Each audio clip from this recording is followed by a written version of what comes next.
Hi, greetings to a second situation update with two guys talking. James and Gene. It's James and Gene's situation update. We're just gonna kind of talk about things that are going on. Uh, First off, we're gonna go into the Flash situation topic update I did yesterday that got put up on Rumble and Deep Dives, and just kind of clarify a few items. There's some comments there and I didn't want to push fair porn. That's not my intention. It's to bring information out so we can mitigate it and get in front of it and pray against it and envision a different outcome. So that's the whole intent. Go ahead, James. And by the way, good evening, James. Yeah. Hello, Gene. How are you? No, that's absolutely fine, Gene. Let's get that out of the way first. It's good to obviously, as I say, the intention is to get the truth out, and if anything is said, then that's contrary to what we're putting out, then obviously as we all listen to that, don't we? So it's nice that we can obviously quickly respond to that, and keep peak of the people up to date with how the current situation is. So yeah, fire away, Gene. Let's hear what you have to say. Yeah, absolutely. Thank you, James. So on the 14th, as you probably all know now, the Russians detonated with some type of missiles, maybe Kinsol, maybe not, some ammo dopes and variable and helmets. I pronounce it Kamel because it's KHMEL, but helmet, everybody's pronouncing it Helmitsky, maybe Helmitsky, so maybe that's more appropriate in light of what happened. But Kamelnitsky, I like that better so we don't make it sound terrible. So, oh, it's terrible what happened. They shipped this DU, depleted uranium munitions there, and the Russians warned them over and over they would blow it up or get rid of it before it was used in eastern Ukraine, all over the place, spread out. And so it's been blown up in one place, and there is an increase in gamma. Now, gamma decreases tenfold over a 7 time frame increase. I've been studying this, you might tell. Yeah, sounds like it. Yeah. There are studies of increases of DU rounds being used, like in Iraq, the US used them, Syria, they use them a lot in Kuwait, and it triples the birth defects in those areas. And then there's not really like schooling of don't go and take the spent rounds and play with them like kids and stuff do. That kind of stuff. So that's an issue. And then there's an increase in cancers over the long term. Now, the question is from this blast, what was and how bad and how much and what was blown up? Depleted uranium, 60% is toxic as regular uranium, but is that the weapons were blown up or the ammunitions that were DU, or was it other stuff? Because the gamma is going up, that's an indication that at least some, and they got robots in there, that's an indication that they are concerned to do the cleanup, because you don't want to send people in if you're concerned about depleted uranium being detonated. So the gamma increase doubling, that's a pretty solid evidence that, I'm not saying it was a nuclear blast, although it quite looks like one. I looked at it over and over, all the videos we've seen, and those people, bloggers that took those videos are in jail. And they, like, in the media in Ukraine, they said, do not post any stuff like this again, or you'll be arrested immediately. They're concerned because they are wanting to say, that all these missile attacks, especially the Kinzhal, that the Patriot system can take out a Kinzhal missile. Something going Mach 10, you're going to take it out with something that's, it's kind of like shooting a bullet with an arrow.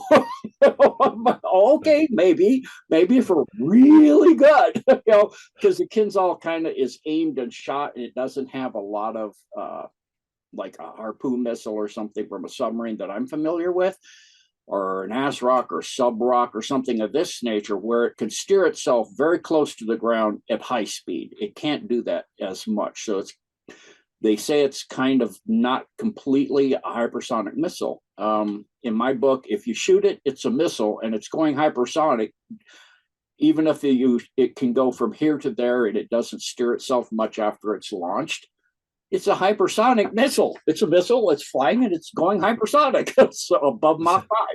So, the question is with this missile, whatever it is that took it out, a glide bomb, a Kinzhal, Iskander, whatever took it out, there were 2 blasts in that area. And if you go to Brian of New Atlas, he has a really good expose showing the blast a lot better. And I tried to watch it slowly to see if I could see a shock wave, which is a telltale of a nuclear event. I'm not sure I do or not. So, but the gamma radiation increased. Okay, so I'm adding this into 2 guys talking. I found this, it came out after we recorded it, but it's important to put in. It pretty much, for me, verifies what I've been saying. Alex had this later today. In my day of finding it, I don't know when he recorded it, probably somewhere during the time I was doing the recording with James, or just maybe before or after that a little. And so this is, for me, pretty much aligning to what I said in my topic flash situation update about the explosion in Khmelnytsky. And then even more so is the document that he shows that's pretty much verified to be from Ukraine. So let's go ahead and listen to this and watch this video. I find it pretty stark confirmation. I mean, you can look at it as disinformation if you want, as Alex says here, but add that into the document that he shows on the screen. I think it's for real. Gosh, we have Patrushev, who's the Russian Security Council secretary. Many people say he's the second most powerful person in Russia, in the Kremlin. He came out and he said the murder of the journalists like Daria Dugina and Tatarsky, and the attempted murder of Prilepin, that this murder was indeed coordinated by the Kiev regime. Zelensky himself, Budanov, definitely. So he came out and gave that statement. And he also said, and let me pull it up here. Give me one sec. Patrushev also said that a radiation cloud is moving across to Poland after the destruction of depleted uranium ammunition in Western Ukraine. Wow, and there is a document that is circulating on the interwebs from the Ukraine Ministry of Health. And this document is basically telling citizens in Khmelnytsky that due to the threat of radiation danger in the city and its environment, it is necessary to take certain precautions and certain measures. Now, this document, from what I understand, has been confirmed as authentic, as actually originating from the Ukraine from the Ukraine Ministry of Health. And it is telling citizens in this region where this big mushroom cloud went off and where rumor has it, this depleted uranium was being stored to take precautions and to be careful. So now you have the number 2 guy at the Kremlin saying that this stuff is moving towards Poland. I mean, he's basically confirming that what Russia blew up was indeed depleted uranium at that facility. So I don't know. That is what Patrushev said in a statement. And if there's anyone that would know what's going on, he would know. But this could be a disinfo operation as well. He could just be throwing some disinformation out there to create panic. So that's a possibility as well. But either way, his statements, both of his statements that he made are pretty interesting, or actually very interesting. Okay, so there you go. I take both of these items to be true, that the assassination of Duganov's daughter, as well as the radiation to be true, based on the Ukrainian document that's been verified from their Ministry of Health, plus the previous information, plus the second guy, the highest, second highest guy in Ukraine. So that's a lot of verification for me. Also, I would say to check out Redacted today. Clayton Morrison, his wife, also put information out about this, and that's relevant as well. So I'll leave that for people to find. It's very easy. Also follow Redacted. They do excellent updates.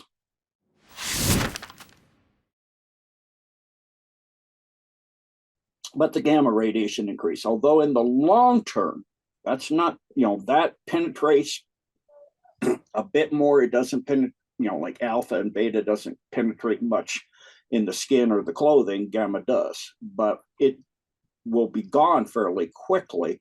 Then the question is how much alpha and beta are thrown up. Alpha is the big one, because then if you have rainstorms and that goes into the water table and goes into the soil, there's an issue with your growing of plants and other things. And of course, in the water table, there's an issue for people using it. So that's why I recommend it. And I still recommend getting iodine, whatever kind you get. I personally use Magellan's Direct. It's a key to my health from all the shedding. So that's my personal recommendations of what I do or would do in that situation. And that's pretty much what all of the experts say. If you're exposed to ionizing radiation, what to use is first, the primary simplest thing is go to iodine. The next thing is to minimize your exposure, to clean up regularly, to treat your water supply, and your food is the issue. So that can be contaminated for a long period of time. And researching this, there is a lot of information about it getting in, and it's the type of soil. So if it's a clay soil and things like that, it will hold it longer. The more organic material in it, the more it will oxidize it and make it inert, or oxidize it and make it so it's not so deadly. So as it changes from U2, U3, different compounds, U3, O3,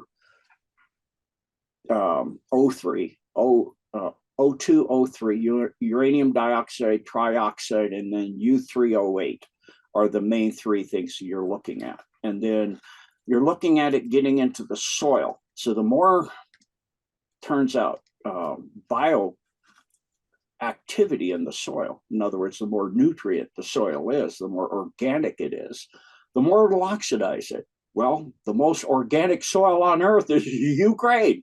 So, I mean, and it's extensively deep. So to me, it would seem, just logically speaking, if you rip off a small portion of the topsoil in, say, a month from now, that because it's so incredibly, literally, I say, stick a tire in it and it'll grow. The tire will grow. So it's so incredibly black soil. It's so great. That's why they didn't have the winter offensive. It never froze, because it's so deep. It just turned into the Great Lakes, as Colonel McGregor said. Look from space, it looks like the Great Lakes in mud. So they sink tanks into it. They lost tanks, sunk into it, even deeper than their snorkel. So, they're like, and now they're waiting. They've had a lot of sun, and it's getting close to dry. And so Bakhmut is what I think 2.5 square kilometers left. I mean, they've taken the main last big road in. There's a little kind of another somewhat mainish road going into the south, from the south corner of it. And then the one coming in from the northwest, the southwest one is still somewhat operational, but that's mostly gone. So in the case of this radiation, that gets into that black soil they have there in Bakhmut and all over Ukraine. So soil analysis and studies and the growth and all of this, and how much and what types of soils, and we've done a study, and we have that in the Ukraine, of the Decode on deep dives of the soil of Ukraine, and we're going to have more on that. And in understanding this, there's not really good studies to explain it all, but this soil is unique. So even again, you're in a unique situation. So I'm not saying to get all upset and panic. Upset that they sent the weapons there, yes. Upset that they had to detonate the weapon, yes. Would they have sent special forces in? there's been comment that the Russians, if they really were concerned, would have sent special forces into Kamenetsky. That's something I can't answer. I'm not in a Russian general or in the top of the Russian military. I can't answer what the Russian military would do. Possibly with the U.S. Unlikely. We don't care. That's the nature. We use it. I mean, you're going to use a weapon that it looks pretty solid. Like when you use it, there's birth defects and cancer increase. But you're not going to study it before. It's uranium. Hello, I know uranium. Depleted uranium is radioactive. You're going to use this, and you're not going to study if it's going to harm people. Well, I guess you're a war. You don't care. The U.S., obviously, the regimes we have now don't care. Okay, and the ones we've had don't care. So I do care. So I'm just saying, let's pray for the people there. Let's pray it's cleaned up quickly. There is technology to clean it up extremely quickly. I do know things like monatomic gold, you could crop dust it or chemtrail it. That would make some help, or could do complete. I know that's what the Anunnaki use. So there are many technologies out there that can clean this up very quickly if it is serious. I'm not saying it is. I'm not saying it's not. In my understanding, I would say it's difficult to say for absoluteness, but I would say there's a gamma increase. There's a problem. There's a problem, not for us to get freaked out, to cover it in prayer, because God's power is absolute. That I do know. And I do know that it doesn't take a lot of people to come together, do an envisioning, do on your own with, say, 5-10 people. Like Edgar Cayce was told, if he got 200 to 300 people to meditate on peace, that World War II would come to an end in a week. That shows you the power that human beings have. So you get a few people here and a few people there and envision this to literally be not an issue, that it is cleaned up, and whatever happens. They do a cleanup, they find technology, they use technology. It's not an issue. It will be done. That's the power of the Father of all creation. So that's why I put the information out, to cover it in prayer, get it covered, get it done, get God to take care of it. And God, whether God has the Russian or the Ukrainian cleanup crews, or however God tasks it to be done, it will be done. Hallelujah. So it is. God bless, and tetelestai. Thank you, James. Thank you. So Gene, just on that then, do you know, just by looking at yourself, do you actually think it is they have blown up the uranium then with the size of the cloud? I do really think they blew up the depleted uranium because of the gamma spike. Yeah. So it doubled the background radiation level. I really do think it was destroyed. They said they would.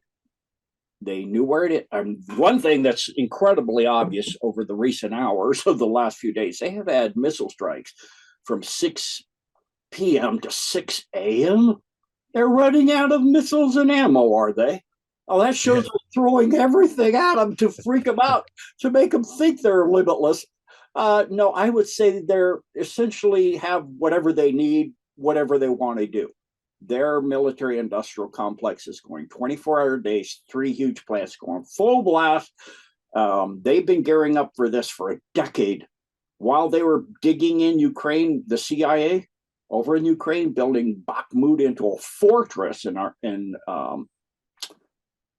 the other one to the south. I can't remember. My brain just went. I had it went blank just before I said it.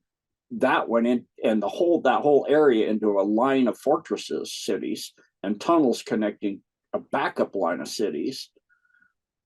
Russia was gearing up to go take them out. So they got the military industrial complex, they got their economy on solid footing, the sanctions. Yeah, they seems to have actually helped Russia. Their economy is stronger. They're off SWIFT. They're off of all this. They are on the gold standard. The BRICS is growing. 80 countries are growing in BRICS. I mean, looks like you're pushing people into BRICS and pushing people onto money putting their money on a gold standard too. Lots of countries are doing it. So it's bringing about a fair world order. It's bringing about, as Klaus Schwab, the end of their new world order. And so we see a drastic change taking place. I feel that's all God. That's my point of view. And so, and of course, the alliance, which their plan is God's plan. As far as I'm concerned, that's what I see. So, I look at how this is all progressing and how this is all coming out, and I see it all, looking at all the different things going on with different countries entering the Arab League that have been gone for well over a decade. And then, of course, the West of Baerbock and say, you will not let them in. All right. Yeah, they're going to listen to you, Baerbock. First of all, they're Muslims. Okay, they're Islamic countries. So they're going to listen to an infidel. That's how they look at you. And also, you're a woman. So you have a double hit against you in the Islamic faith as in the hardline Islamic faith. So we all know how that looks at women and how they look at people who are not Muslim. Mm-hmm. And so they're going to just go, yeah, right. Okay. Mm-hmm. Yeah, go ahead and blow some more smoke out your ears. I mean, so, the thing is that we're seeing a change of the Western powers to a multipolar world, of a unipolar world to a multipolar world, and one in which what I would like to see is this is the last war. I would like to have that envisioned as well. Let's envision that the Ukrainian war is the last war. This war we're in, the one we see on the ground is the last one we see on the ground, and the rest is under the ground. And then when that's done, this is it. We're done. Human race, no more wars, no more stuff. And the cabal falls and it ripples out across the galaxy and the universe, and that's it. End of it. So, I look for the changing of the guard, so to speak, the changing of the tide, all of that kind of thing that's been, people are talking about that for decades now. And so, go ahead, James. I'm rambling. No, it's okay. You ramble. That's fine, Gene. That's no problem. Okay, so while we're on Ukraine, then, Gene. So what is the latest that you think you are now? Because again, some of the what I've been hearing is that they are very close now in Bakhmut to taking it over, and they are ready now to just start going into the tunnels down below, although they're already in some of them from my understanding. And so various websites I've shared previously on situation updates where I've actually shown the videos. I follow them, as people know, and I recommend you follow them. Asian Intel updates and Alex and Alexander and Brian and Colonel McGregor and Scott Ritter and Redacted does a good job. Clayton Morris and his wife do really good information. And so it looks like there's about a few blocks, like 2 kilometers left of Bakhmut. Then once they have about White Russia, Belarus area, the Russian border, and then eastern Ukraine, which is now Russia, about 720,000 in eastern Ukraine. White Russia is about 120,000 Russian main troops. They're relieving, the Chechens are relieving Poroshenko and the Wagner group so they can get a much needed break and also be used elsewhere. So elsewhere tells me they're getting ready to do something, obviously from a 12-hour missile strike of they decimated the bridge. It's gone between going from Romania through Moldova in towards Odessa. You're not bringing anything in over that bridge, and that's a massive river. You're not going to have the Army Corps of Engineers just go down and go, okay, here's a new bridge, like across the Mississippi while it's in flood stage, and flowing quickly. No, I don't think so. So that's gone. They're taking out all of the ammo dumps and trains and grid, and you're getting ready. You're decimating your enemy's ability to wage war, to bring in supplies, to fortify the front. That means you're doing it now Otherwise, you'd wait till when you're ready. They're ready because they're doing it now, and the ground is hardening and drying. So they're ready to roll, and Bakhmut's ready to fall. They've been slowly creeping through Bakhmut, using it as a meat grinder to denazify and have the Russians are having the Ukrainians do exactly what they did. All the stuff they were going to use for the offensive, not all of it, but obviously a large amount of the big, huge guns coming from Russia, UK, the US, NATO, and armaments and ammo have been sent to Bakhmut, along with a lot of their military that are in training. A lot are coming back. It looks like somewhere in the neighborhood of 40 to some 100,000, 40,000 to some 100,000. There's all kinds of variable figures depending on who you listen to. You listen to Ukraine, you listen to the EU, you listen to Pentagon, you listen to Russia, you know who's what on what side. So we look at it, I would say at the most that I could possibly see, they will be at 1/4 the strength they were when the offensive started, as far as ground troops and armaments.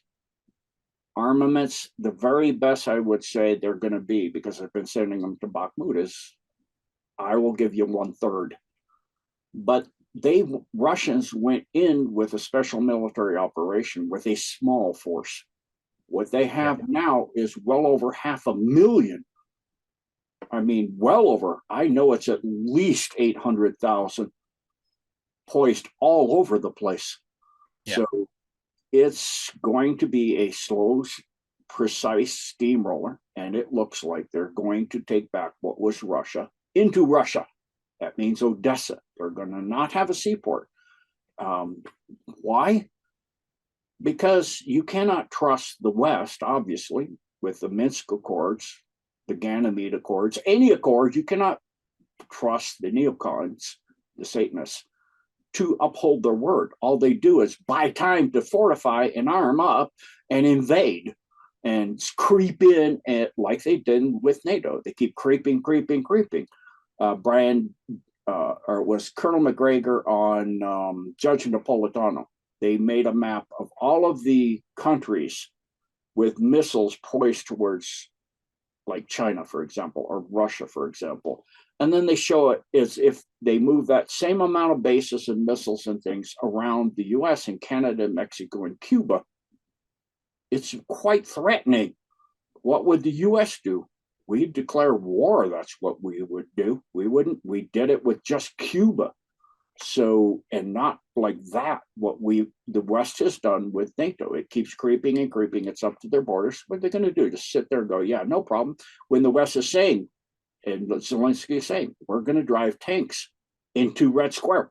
And they actually did a drone attack on Red Square, on the Kremlin. So not on Red Square, but the Kremlin. So they're going to believe you. You'll honor a peace treaty when you said, various people in the EU and the ex-leaders of Germany have said that the Minsk was just to buy time to armor it up. So that's what they do. So you have no option. They've given them no option. They've said they're going to break the Russian country up into 6, 7 more countries. They want to administer the resources. Yeah, like we did in Africa. Oh yeah, I see how that looks like. Those people don't get to use them. So that's what they mean. And the Russians know it. And so they're not going to allow it. It has to come to the peace table unconditionally. We'll give you what you got left when we're done. And you will not make Ukraine anything but neutral. You go in there and you do anything and we'll roll over what's left. That's, I think, what the treaty will see. And I don't think there will be Odessa in the Ukraine. It'll be Russian. So it's debatable about what you say was Russia and what you say was Ukraine. Is Lviv Russia or is it Polish? Is it that tri-bloc or is it the Belarusian? Is it White Russian? Is it Ukrainian? So it's hard to discern, like in the Middle East, it's hard to discern who owned what when. Like, okay, we'll go back to what decade, what century, what eon back. Who was it that owned it? The Hyperboreans owned it. Okay, the Uyghurs owned it. The Mongol horde owned it. I mean, who are you going to go back to? So how this winds up, I feel, will be a small landlocked country called Ukraine that must observe neutrality, and the Russians will have an eagle eye on it, as will the Belarusians that consider themselves the White Russian groups and other Russian groups, and the Chechens and all these groups will have a eagle eye and probably have ambassadors and things, and like we do when we had the various like SALT treaty and on, go in and check, have people go in and check on a regular basis. Are there nuclear weapons? Are there these kind of weapons? Are there DUs? Are there this? Are you building up armaments? Are you building up fortification? That will be the conditions of the surrender, because you don't dictate when you have no hand left, you're losing. And dramatically, the West is pretty much demilitarized. We don't have much weaponry to send over there. We don't have much armaments to send over there. We don't have hardly any ammo left. Poland and several countries have pretty much said they're out. They don't have anything. So when they say we're going to send tanks or F-16s, they mean 2 to 3 years from now. This is done come the fall. I don't see this going into next winter at all. So that's where I think we're at and what we're seeing. And that's summer. Yeah. Sorry, go on, James. It'll be done this summer. Go ahead, James. Yeah, no, that I was just going to reiterate that. That was my thought as well. That it would be. I believe it's going to be done. I think they're ready now, and they're geared up, the Russians, to go finish this off. Yeah, and I would recommend people listen to Scott McGregor and Colonel and not Scott McGregor, so Colonel McGregor and Scott Ritter. Let's put them together into one person. Listen to those two and for the best intel on the precise what's going on over there, as far as the actual on the ground, and a high level military person with the ground experience. I don't have ground experience. I have ocean experience. This is somewhat of an ocean war because you've got berets, a lot of Russian submarines off in the ocean, off the coast of Crimea, Odessa, etc., all over in there. Just like all around the coast of the United States. You've got all kinds of Russian berets, missile submarines. Yeah, go ahead and do something, ridiculous. You're going to have a two-front war, and you want to push them. You want to poke the bear. I don't think, are the dragon, not wise, incredibly stupid. So, that's the people we need to get out of government. Yeah, absolutely. And last time we were talking about that as well, you were saying that they are sending a lot of their old old materials and weapons and machinery and to be blown up. You were saying, weren't you? That's pretty much done. They have accomplished that pretty much in all of the EU and NATO and the US and the UK, pretty much done. And they're building space tech level of weapons, directed energy weapons, torsion weapons, chemical poisoning, electrical field weapons. I don't know what you call that. Disintegration weapons, literally, that break the bonds at the quantum level. I mean, who's building these, Gene? Who's building these? I mean, incredibly advanced stuff that, like Trump said, we have weapons you can't even imagine. Oh, right. To say didn't you say that they're all sending them there then and being reimbursed, and then the idea that they're getting money for them, and then they're going to improve their weaponry? Yeah, that's the peace fund, for example. For the peace fund, yeah. For the EU, they're dipping into it. So they traded in an old tank. They're going to use that 1 for 1. That's a deal. Okay, I have an 83 Honda Civic. I'll go drive it on to the lot and drive out a brand new 4x4 Jeep. I'm like, yeah, that's a deal and a half. So, yeah, this is not actually how that works, but that's how they're working it. I mean, I did see, I don't know, it was in Poland, and it was possibly maybe a month ago. There was huge amount. I mean, again, and I don't know, it's just, I don't really watch the TVs, but it was on the TV where it showed you a huge amount of jeeps, tanks, already apparently on the Polish border, ready to be taken over. So do you believe they've already been taken and taken out? Yeah, I believe a fair amount have already been destroyed in Bakhmut, and Ardivka's the other one. Ardivka's in massive conflagration right now. And then are already there. What's not in those two locations is already poised in eastern Ukraine. I don't think it's a lot of it's in Polish, and they already, even more criminal. The EU is now tipping into the building fund for building churches, or not churches, hospitals, and schools and those things to rebuild their weapons. They're using them to build them. Mm-hmm. Yeah, this is for Ukraine. Yeah, right. We have to use that for Ukraine. They're not in NATO or the EU. Well, we need to fast track them. Yeah, but they're still not in it. It doesn't matter. You want them in there. You're using money that the people you taxed of the EU and are put to have schools in their countries and hospitals. And now you're going to take it for weapons of war. Yeah, I know we need to keep the children safe. I understand that. I understand the logic of it, but it's still criminal to me. Use the money for what you tax people that you said you're going to use it for. Honor your word. Stop being two-faced, talking out of both sides of your mouth. Do it the right way. Be a human being. be a person that loves other people and do what you say you're going to do for the people. And that doesn't mean killing people like Trump did on CNN. I can't find anywhere to listen to that whole town hall he had. Just stop the killing. Do you want Ukraine to win? I want to stop the killing. That's a win.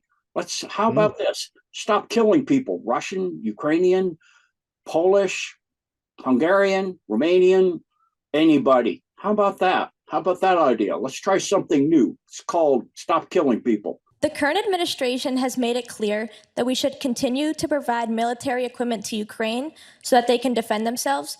Do you support this decision, and how would you deal with the increasing threat posed by Vladimir Putin? First of all, thank you very much. It's really nice. And it's an important question, so important, because we're giving away so much equipment. We don't have ammunition for ourselves right now. We don't have ammunition for ourselves. We're giving away so much. Absolutely. Do you want Ukraine to win this war? I don't think in terms of winning and losing. I think in terms of getting it settled so we stop killing all these people and breaking down this country. Now, what do you, can I just follow up on that? You said you don't think in terms of winning and losing. Mr. President, can I just follow up on that? Because that's a really important statement that you just made there. Can you say if you want Ukraine or Russia to win this war? I want everybody to stop dying. They're dying, Russians and Ukrainians. I want them to stop dying. And I'll have that done. I'll have that done in 24 hours. I'll have it done. How about that? Stop using weapons that might cause birth defects. You don't know? Don't use them. Real simple. Real simple. You don't know that you're going to jab this in your arm, what it's going to do? Then don't do it. Real obvious. Use things that you do know work, like Jim Humble's stuff or Magellan's Direct stuff. That helps. How about that? How about that for an idea? Let's use what we know works from decades ago, like, things like the Ivy and then the ER and then the Ectin stuff. It's like you have to talk and go. How about being able to talk and not get attacked? Okay, that's your opinion. I don't like it, so I'll leave. But how about not censoring people so we have to spell things and hint and we can't talk? How about freedom of speech means not the freedom to censor speech. It means you can speak as long as you're not denigrating another person or, putting out something that's dangerous and treasonous. Literally, you're releasing state secrets. Okay? Yeah, you're going to film and release something from a hidden weapon storage vault or something. Yeah, that's treason. You're going to sell that.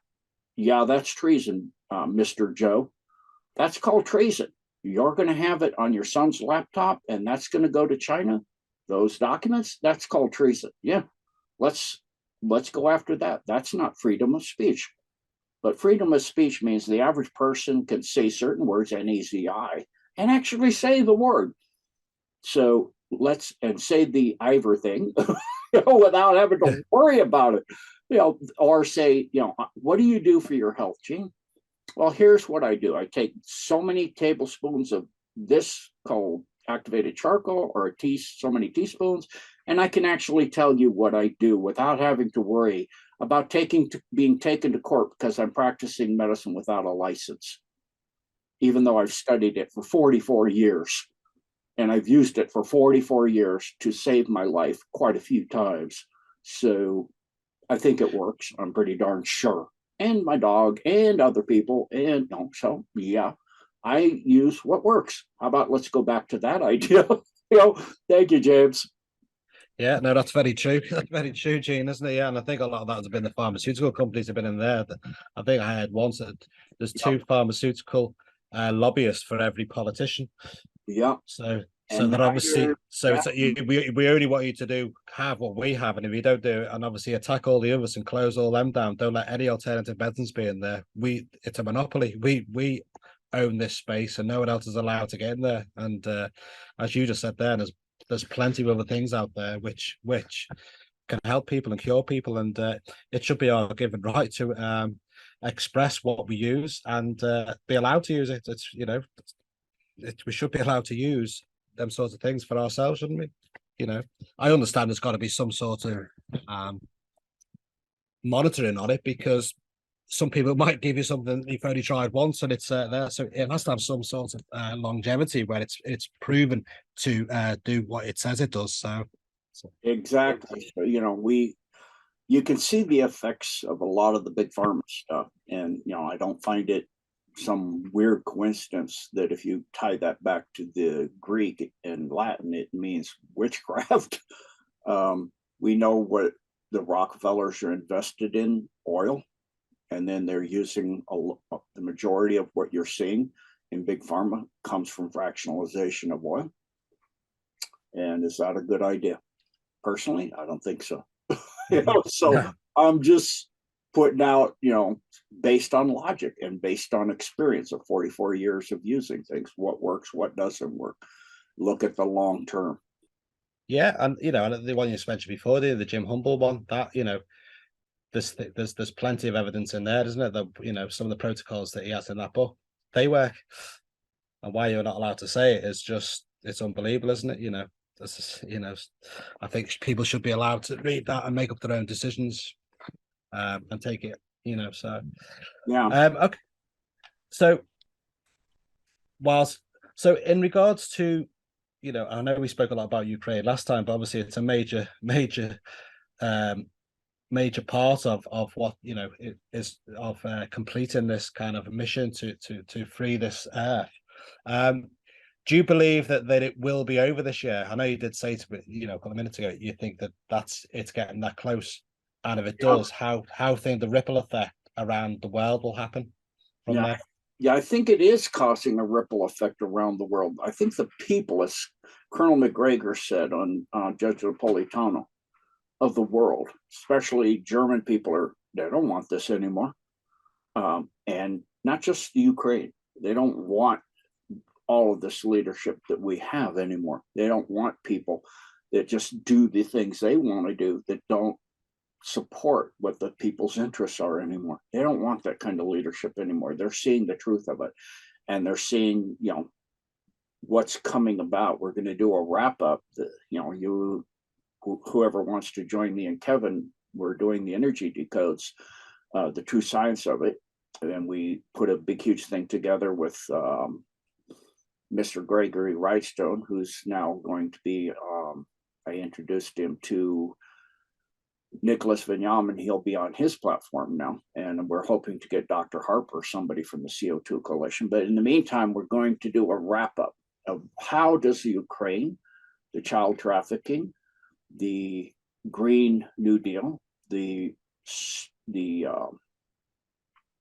renewable energy, the sustainable energy, how do all of these narratives, the central bank digital currency, all of these things they've got coming, the 15-minute cities, how does it all fit together?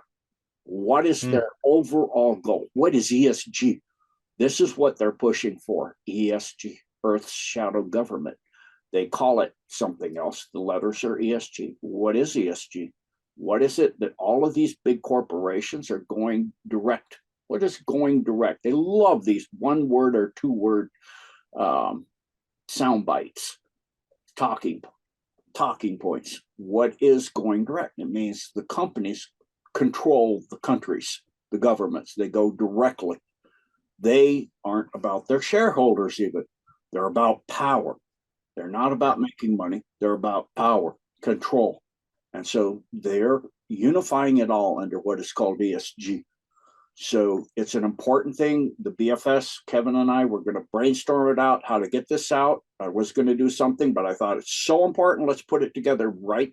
And we'll put out what they're going to do, what their plans are. They're on a rocket sled going downhill right now. And how they're going to do it will be part 2. And we're going to wrap this up. And then if in the future, we'll just do filling in more and more information and details on the true science category. But we're going to wrap this up so people can understand. It's time we understand, because it's going like a freight train coming at us. So we need to get in front of this and get the information in people's minds to conclusively tie every single thing they're doing together. What is the truth about carbon dioxide and nitrogen compounds and all of this stuff? And are they renewable? Are they sustainable? Can you run? Do we have a technology that is out in the public? No. As Dr. Harper said, can it be done? No. Really? Even like, okay, we have a talking point. No. That's it. No, it can't be done. So trillions of dollars, and has it happened? No. Can it? No. Can you run on solar and wind?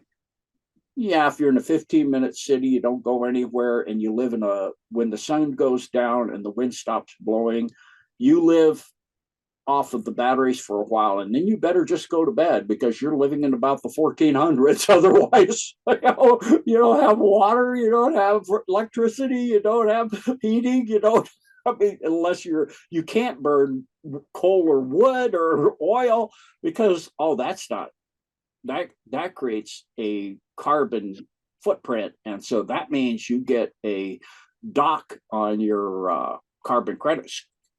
And so now that means you can't live there anymore, or you can't work here anymore. And so how that ties to the pandemic, all of it's going to be tied together. Even that was how they started it. That's all tying, all of it's tied together. And so we're going to tie it all together and show the world how it's tied together. So yeah, well, that sounds brilliant, because I think that's the thing, isn't it? As I say, there's lots of things that they're doing, and obviously what tends to happen is a lot of people start focusing on certain things like 15-minute cities, or then there was the vaccines. But as you say, there's a reason why all these things have been put in place, because they know where their destination is, and obviously we need to show everyone where their destination is before we get there, don't we? So we can stop them in the tracks. Yeah, you want to stop them before they get there. So you got to know of what each of their techniques is. It's like fighting a prize fighter in a ring. what is every single style and technique they're using against you? What are all their weapons? How do they fight? What are their fights? What are their ways they do it? Once you know it all, you stop them from taking you out. That's what they want to do here. They want to take us out and bring us down and then limit us into these little 500 million people left into a small community of highly trained, highly skilled workers and nobody else because everything's done by robotics. That's their overall game plan. So we got to know so we can get in front of that so that the human species and all the life on Earth, they don't care about it. They just want to own it, control it, and monetize it, like put a number on it, 400 quadrillion. The Earth, every tree, every rock, every piece of dirt, every square inch of ground or square centimeter, we'll monetize it all and we'll implant it with marking, whether it's at an atomic level, so we can put it all into the internet and monitor everything and know the value of everything. And so you will be allowed, based on your skill set, to have a monitored amount of carbon credits that you can work down from by making mistakes in their book of the few, the WEF, or backwards, the few. So they call themselves the few. Those that are the shareholders or the stakeholders, as they call it, the ones that hold the stakes above our head. And if we disagree, we're impaled. So that's their plan. And so we need to get in front of that and understand their plan. You can't stop something you don't know or you don't understand. So we're going to see if we can get this wrapped up for the world to understand. It's a big job, but I think the BFS is up to it. They're amazing. So the Blessed for Service and, me and working together and Kevin, we're going to wrap it up. No, you're quite right. I mean, obviously, with what you've already been doing, and then I know you obviously everything's there for you to get that out. And as I say, the sooner the better. I know there's a lot of work involved, but I'm sure it'll be a very thorough explanation of where they are, what they've done, and where they're going to. And then I should and as I say, the sooner the better, and then it's getting that out then to as many people as possible. The fact that you've introduced now to Nicholas is, again, it's another platform, isn't it, where that information can get out as well. So that's what we need to try and do, isn't it? Get as many people aware of the full situation. Because I've said, if you've seen the likes of France now, I mean, I think they're aware of so much going.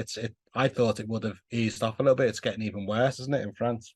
Yeah, the people are pissed, as rightfully they should be. They want to burn it down. And so, the police are starting to switch sides and go onto the people's side and let them through. If I was Macron, I don't think I'd be in France anymore, because they've gotten guillotines before. They're not something that's incredibly hard to build. Not a good place to be if you're in a leadership position right now.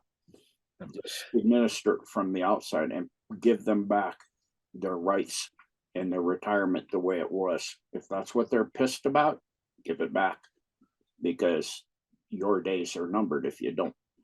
That's the way I see it. And I think a lot of France sees it that way too. Give us it back or you're done. You come back, we see you. I wouldn't be seen on the street if I was him. That's for darn sure.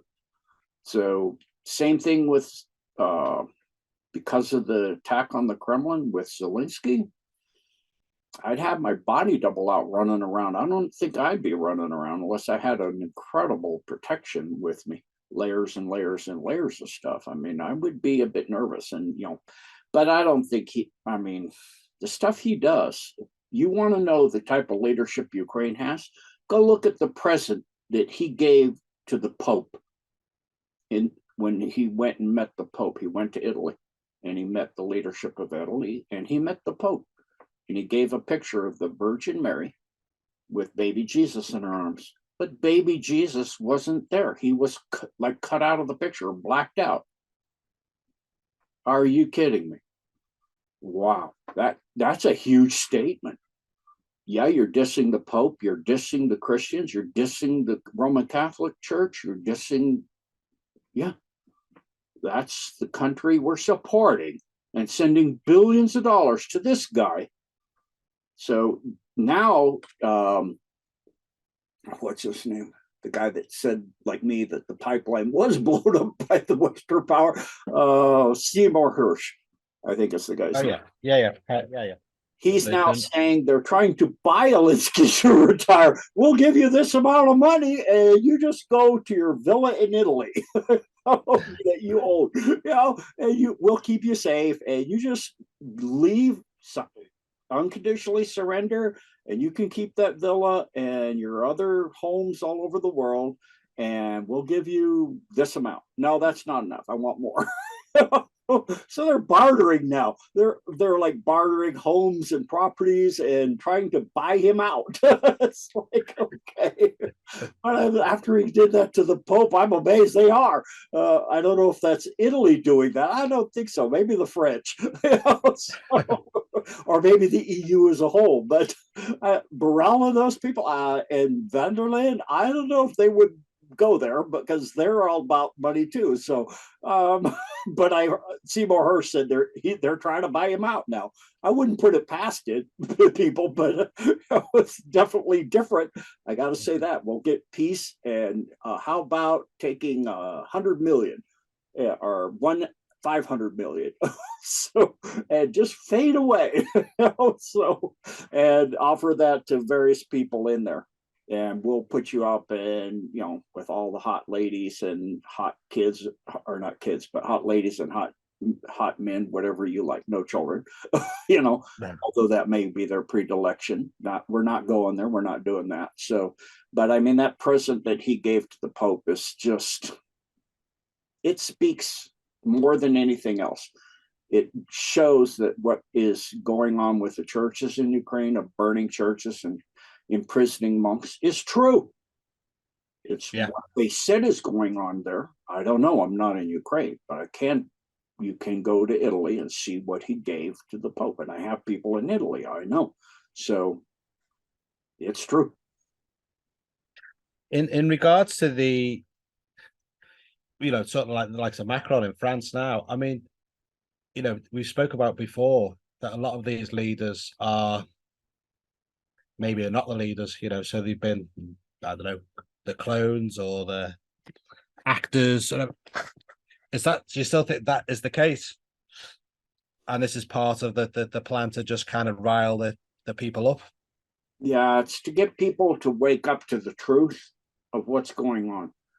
So the same thing with the warp speed, Operation Warp Speed, warp to bend, to change, to get them to move before they're ready.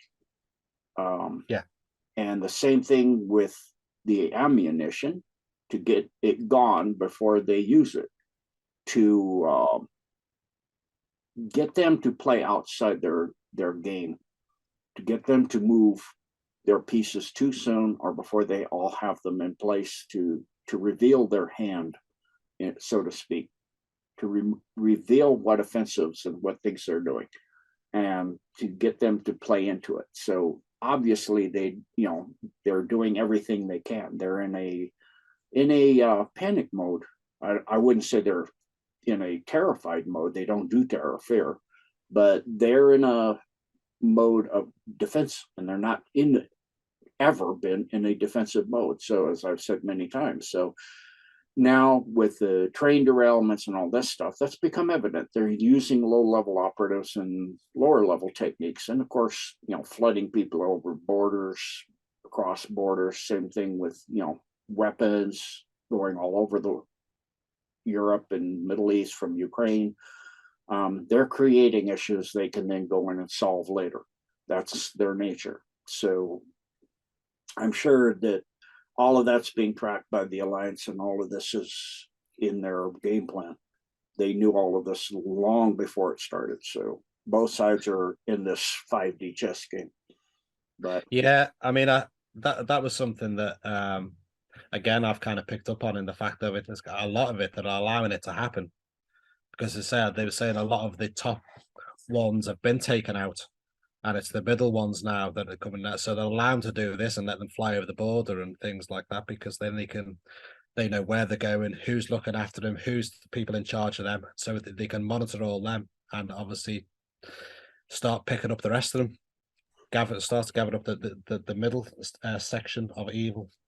Yeah, and with the Durham information coming out and the laptop at the same time, and then the elections coming up, and then Twitter, we'll see what happens with Twitter. It's going to be interesting. That may cause a reveal too. If it goes back, it comes back again. How does that look? What does it cost? It goes into, you got a CEO put in that's WE. Yeah, exactly. Yeah, right. Yeah, that was surprised. That wasn't, and I've had a few people saying on there, yeah, well, I'm going to give him the benefit of the doubt, but I'm watching very, very closely. Well, my hand says that if I turn something over to my enemy and then I get it back, I see what they did with it while it was gone. What if I have something monitoring what they did while it was gone? If it's computer and they're going to change code, can I not tell if I take it back again? I think I can. If I'm Elon Musk and I have all this computer brilliance, and people with brilliance, I think it's a way to figure out a lot of information about your enemy. It's like I do. I'll sit there in a ring. If I'm fighting somebody that obviously is better than me and bigger than me, I'll stay out of their reach and just block. Or I'll get inside where the big long punches don't have their trajectory and impact, to where I get inside it. And I'll just sit there and guard myself tight up on the inside and do like the Russians. I'll do slow, decisive moves on the inside where I'm way inside their extents of the impact of the reach of their blow. If you get to the full reach of a long swing with somebody with power, it's devastating. If you get way up inside before they can develop that power, you have the advantage as a little person. And me as a little person, I'm up on the inside and I'm doing short kakate, come down, break a collarbone, go up, break a jawbone, come across. If I want to tear the throat out, but I'm not going to do that. I'm going to wait. I'm going to wait to see who comes to help this person. I'm going to wait to see their other moves, because if they've been trained by people, I want to know what they've learned. If I go against the person that's trained by this person, I'll have some idea of what I might see in the future. I think that turning this over could be exactly that. Let's see what they do and then get it back later, because you own it, and that'll tell you a lot. No, that's probably a good call, Gene. Yeah, and I say that's what we have to do anyway. I think we have to just kind of let this play out, and and it all will be revealed. Yeah, and people are seeing it. People are not as stupid as they put people to be on the mainstream media. That you said 10 years ago something over your face works, doesn't work, and then it does work, and then it takes two, or you put this in your arm and you won't get anything anymore, and it won't be transmitted. But it does get transmitted, and it doesn't stop you from getting it. So people are smart enough to figure this out, and then they get it, and they get really sick, and their family gets sick, or people die. People are smart enough to figure things out. I don't underestimate the human race. I think they're smart people. I think they can figure it out. And I think that what we're seeing in the mainstream media that people don't know, that's 10% that are in the pocket of the deep state. That's not the people themselves. The people in general know. I mean, I went to my banking facility and I was checking, how if I pulled everything out?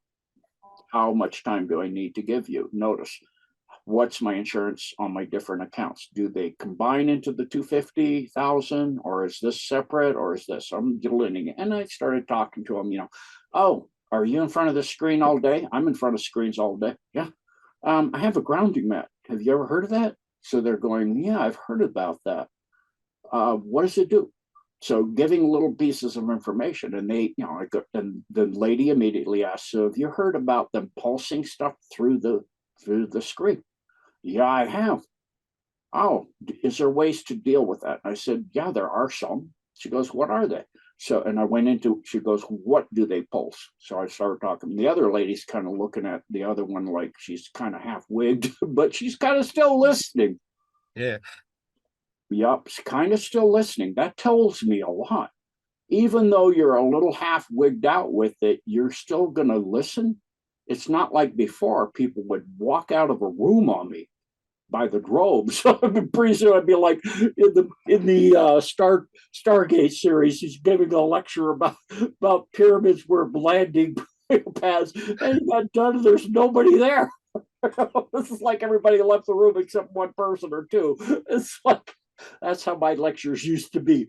Up on stage, there'd be 3,000 people in Kapiolani Park. When I finished, there's 3 homeless guys sitting in front of me. They're the ones that are awake. Oh, gee, thank you. That's amazing. I always that's why I'm homeless. Yeah, I got that. So now it's not that way. If that's the case, people are waking up, and there'll become a percentage where it'll become, and I think we're there. I think we've hit that percentage where now the only people are not awake are 3 to 8%. The rest are in the process or there. They're not going to stop what's coming. Too many people are awake. Too many people know too much. They're waking up to the truth. And so at a certain point, you can't stop it anymore. It's a groundswell where people are talking to people and talking to people. And the more times somebody hears something that's absolutely insane, they're going to start to go, like when I came out with DUMS 3 or 4 years ago, impossible. Now, everybody always knew, it was just Phil Snyder and a couple other people, Cooper and a few, Phil Snyder and, Martin Cooper and a few other people, Dr. Coleman, a few people, Cabot and those people. But other than that, you didn't have much. And now it's just common knowledge. And that's where we're headed. The Alliance has played it brilliantly, and people are waking up. And it was the least destructive way to do it, albeit it's destructive. But you're playing for infinite stakes, the freedom of the human soul forever. They wanted to have you locked down. The technology they're developing, and they're actually putting out meditations and all kinds of things on a global scale to do this, of a lockdown into a 15-minute perimeter. So you are born, die, and are born again in that same 15-minute area. That's it. That becomes the sum total of what you know for the rest of eternity. I mean, that's what we're playing for, the freedom of the human soul itself. So the stakes are infinitely high. So we have to, death is not the end, but the soul is. So in the sense of that, you have to realize what stakes you're playing for. And so because of the infinite nature of this 5D chess thing we're in, there'll be some loss. If it's not permanent loss, then you win. And that's a win. Yeah. So, and then you got good people like Trump trying to stop the killing. How about let's just stop the killing? Absolutely. So people are waking up to that too. It's like the old, I don't remember the song. I remember the song. I don't remember if it was Eric Burden or who it was saying it, but war, what is it good for? Absolutely nothing. Yeah. Say it again. Say it again. Yep. Yeah, no, I agree. And in regards to, I agree what you're saying there as well. I think I touched on it in the last chat we had, or the interview, that when I'm having conversations now, it's becoming, people are far more open to conversations. So, for example, the vaccination, the things going on in Ukraine, these 15 minutes. There's so many people now are opening up and talking about these sorts of things where it was just something that nothing would be said. They're far more open to it. And people that I know have had the vaccination have also, I'm not having any more. They had 2, not having any more. And then he realized actually it was nothing more than a cold or a bit of a flu.